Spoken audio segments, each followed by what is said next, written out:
Hello everyone, I welcome you all to GK ocean YouTube channel. आज के इस particular video session में हम लोग डिस्कस करने वाले हैं जीके के टॉप 25 क्वेश्चन जो कि आपके आने वाले एग्जाम के लिए इंपॉर्टेंट है। डिस्कशन को स्टार्ट करने से पहले चैनल पर अगर आप नए हैं तो चैनल को सब्सक्राइब जरूर करिएगा। वीडियो आपके लिए हेल्पफुल हो तो वीडियो को लाइक एंड शेयर जरूर करें। तो आज का हमारा फर्स्ट क्वेश्चन है, कावेरी नदी पर कौन सा जलप्रपात स्थित है। चार ऑप्शन आपके सामने दे रखे हैं और इस क्वेश्चन का सही आंसर हो जाएगा कावेरी नदी पर शिव समुद्रम जलप्रपात स्थित है। ठीक है, कावेरी नदी पर शिव समुद्रम नामक जलप्रपात यानी वाटरफॉल बनता है जो कि 101 मीटर ऊंचा है। ठीक है, नेक्स्ट क्वेश्चन है, लौटते मानसूनों से तमिलनाडु एवं पूर्वी तट पर किस समय भारी वर्षा होती है। There is 4 option given and the correct answer is option number D, नवंबर और दिसंबर। ठीक है, लौटते मानसूनों से तमिलनाडु और पूर्वी तटों पर नवंबर दिसंबर में बहुत ही भारी वर्षा होती है। नेक्स्ट क्वेश्चन है, निम्नलिखित में से कौन सा सही सुमेलित नहीं है। हुंडरू जलप्रपात ये कहाँ पर है। सुवर्ण नदी, चचाई प्रपात, बीहड़ नदी, धुआंधार प्रपात नर्मदा नदी और बूढ़ा घाघ प्रपात ये कांची नदी। तो इसमें आपको बताना है कौन सा सुमेलित नहीं है। तो देखिए, जो हुंडरू प्रपात है वो सुवर्ण रेखा नदी बिल्कुल सही है, और चचाई प्रपात ये भी बीहड़ नदी ये भी सही है, धुआंधार प्रपात नर्मदा नदी ये भी सही है, बूढ़ा घाघ प्रपात ये जो है कांची नदी नहीं होगा। ठीक है, तो ऑप्शन नंबर डी है हमारा सही आंसर, क्योंकि ये सही सुमेलित नहीं है। ये जो है बूढ़ा घाघ प्रपात, जिसको जो है लोध जलप्रपात के नाम से भी जाना जाता है, ये भारत में झारखंड राज्य में लातेहार जिले के दक्षिण डिवीजन पलामू टाइगर रिजर्व के मध्य जंगल में एक झरना है। ठीक है, तो यहाँ पे कांची नदी नहीं होगा, तो option number D is our correct answer. और ये जो है जलप्रपात भारत का 21वां सबसे ऊंचा जलप्रपात है। ठीक है, तो ये कांची नदी नहीं होगा। ये नदी कौन सी होगी, मैंने आपको बताया, ये पलामू टाइगर रिजर्व के मध्य जंगल में एक झरना है ये। तो ये बूढ़ी नदी पर स्थित है, कांची नदी पर नहीं। बाकी आपको ये चारों याद कर लेना इंपॉर्टेंट है।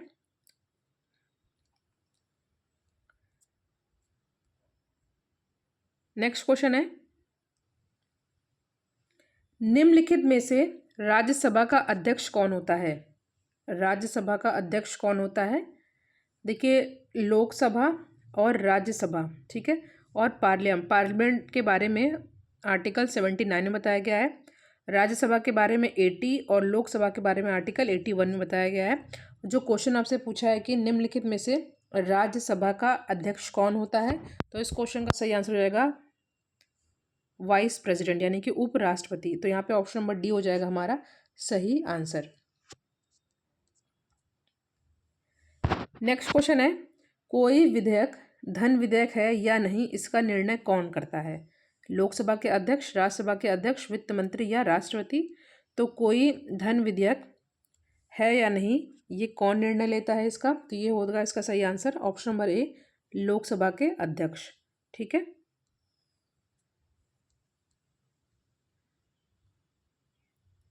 नेक्स्ट क्वेश्चन इज, भारत के नियंत्रक और महालेखा परीक्षक को उसके पद से जिस ढंग और जिस आधार पर हटाया जा सकता है वह प्रक्रिया कौन सी है। तो इसका डायरेक्ट आंसर बता देती हूँ, वो है उच्चतम न्यायालय के न्यायाधीश के अनुरूप। ठीक है, वीडियो आपके लिए हेल्पफुल हो तो वीडियो को लाइक एंड शेयर जरूर करिएगा।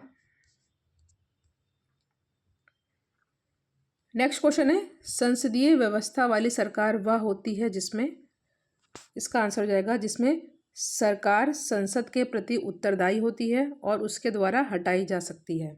ठीक है, और संसद के बारे में मैंने बताया आर्टिकल 79 में बताया गया है।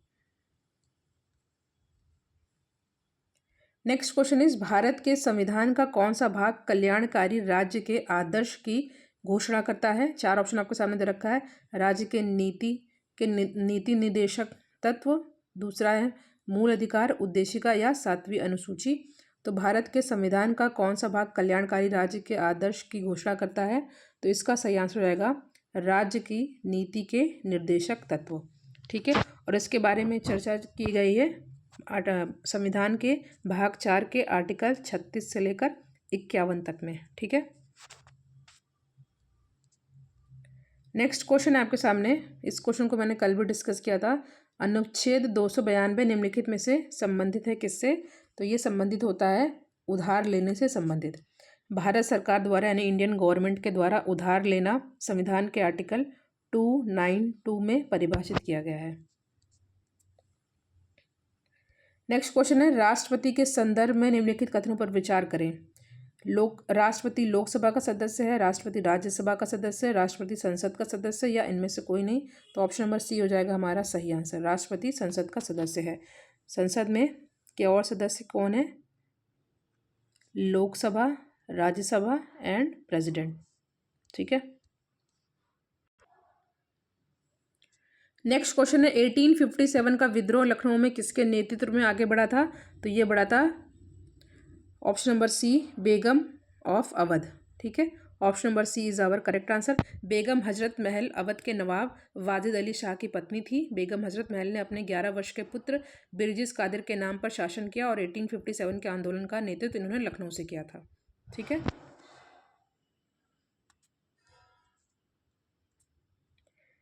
नेक्स्ट क्वेश्चन है आपके सामने, निम्नलिखित में से किस नेता ने 1906 में कलकत्ता कांग्रेस अधिवेशन की अध्यक्षता की थी? तो इसका सही आंसर रहेगा दादा भाई नौरोजी।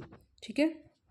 इन्हें grand old man of India के नाम से भी जाना जाता है। इन्होंने 1886 और 1893 और 1906 ईस्वी में इंडियन नेशनल कांग्रेस के अध्यक्ष बने थे। ठीक है। नेक्स्ट क्वेश्चन है, मोल्नुपिरवीर का निर्माण निम्नलिखित में से किस रोग के उपचार के लिए किया जाता है? मोल्नुपिरवीर का निर्माण जो है निम्नलिखित जो है किसके उपचार में करते हैं? अल्जाइमर रोग के उपचार में। ठीक है, तो ये हो जाएगा option number C is our correct answer. Next question है, निम्नलिखित में से किसने ऑल इंडिया मुस्लिम लीग की स्थापना की थी? आपके सामने 4 ऑप्शन दे रखा है। निम्नलिखित में से किसने ऑल इंडिया मुस्लिम लीग की स्थापना की थी? तो ये किया गया था किसके द्वारा?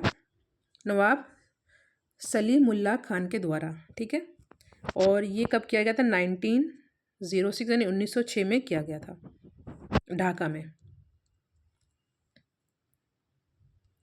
नेक्स्ट क्वेश्चन, 1857 के विद्रोह को किस उर्दू कवि ने देखा था? मीर तकी मीर, गालिब, कबाल या जोक? तो इस क्वेश्चन का सही आंसर हो जाएगा गालिब। तो 1857 के विद्रोह को किस उर्दू कवि ने देखा था? गालिब ने। ठीक है।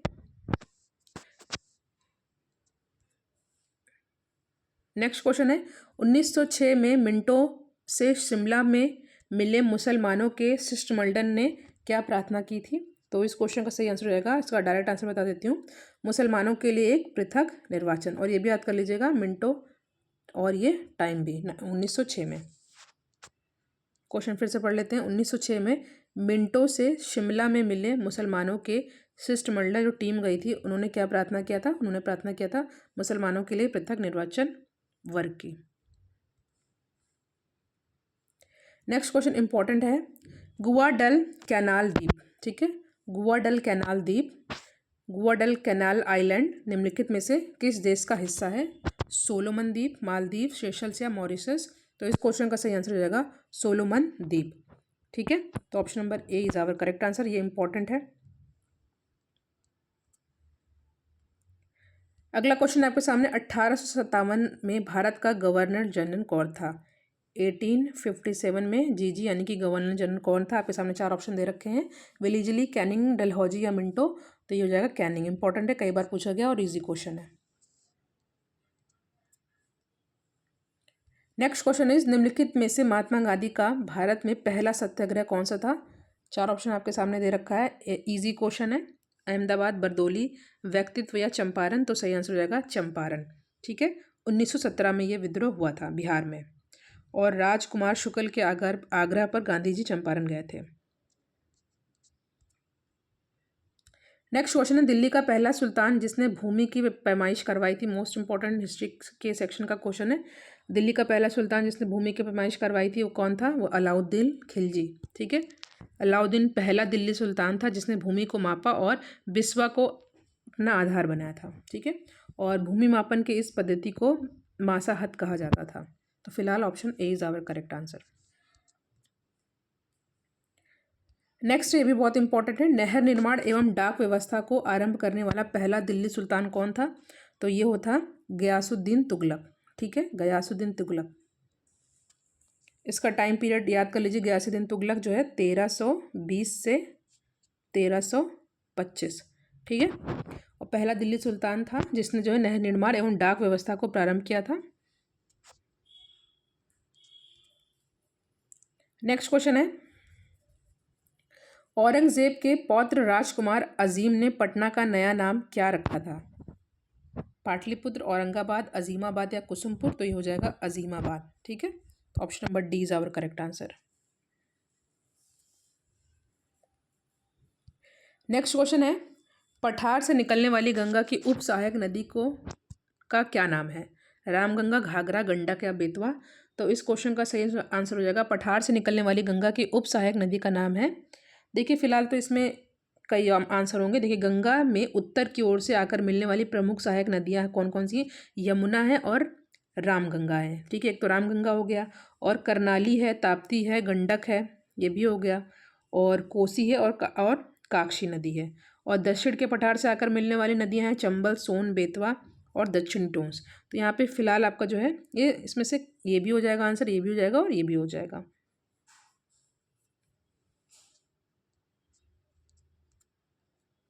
नेक्स्ट क्वेश्चन है, अब इसको मैंने आपसे डिस्कस किया था कि कावेरी नदी पर कौन सा जलप्रपात है? तो ये है शिव समुद्रम। तो option number C is our correct answer. तो यहाँ पे आज हम लोगों ने 25 क्वेश्चन को डिस्कस किया। आई होप ये वीडियो आपके लिए हेल्पफुल हो। Thank you.